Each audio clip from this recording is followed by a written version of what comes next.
அம்மா என்ன பண்ணிட்டு இருக்கீங்க? வாடா.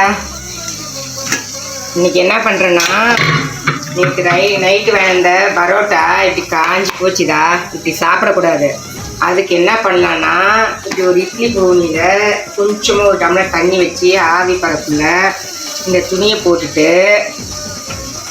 இந்த ரொட்டி, இந்த காஞ்சி போன ரொட்டி இப்படி வச்சுட்டு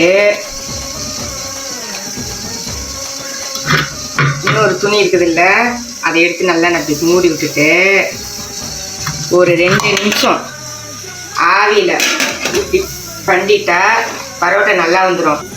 நாம் என்ன பண்ணுவோம்னா, நைட்டு வாங்கிட்டு வர பரோட்டாவை அப்படியே குழந்தைங்களுக்கு எடுத்து கொடுத்துருவோம். இல்லைன்னா நாம் கூட அந்த குழம்பு ஊற்றி அப்படியே சாப்பிட்ருவோம். இல்லை காஞ்சி போச்சுன்னு வேஸ்ட்டாக தூக்கி எறிவோம்.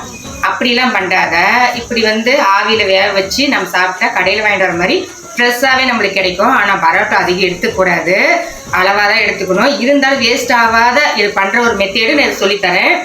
அது எப்படி சாப்பிட்ற அம்மா டிஃப்ரெண்ட்டாக சாப்பிடுவேன், அது எப்படி சாப்பிட்றேன்னு உங்ககிட்ட காட்டுறேன். பரவாயில்லையே, நல்ல ஐடியாவா இருக்கே. நீங்கள் உங்கள் வீட்டில் இந்த மாதிரி சூடு பண்ணி சாப்பிட்டுருந்தீங்கன்னா ஒரு லைக் பண்ணிடுங்க.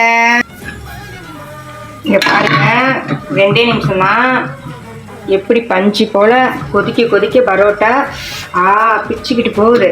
சூடாக இருக்குது, காட்டுறேன் பாருங்க.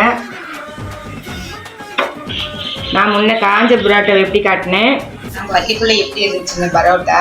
இப்போ நம்ம ஆவியில் வேவிச்சு அப்படியே பஞ்சு போல் எப்படி பாருங்க, அப்படியே குத்துருது. நம்ம இப்படி எடுத்து சாப்பிடலாம், நல்லா இருக்கும்.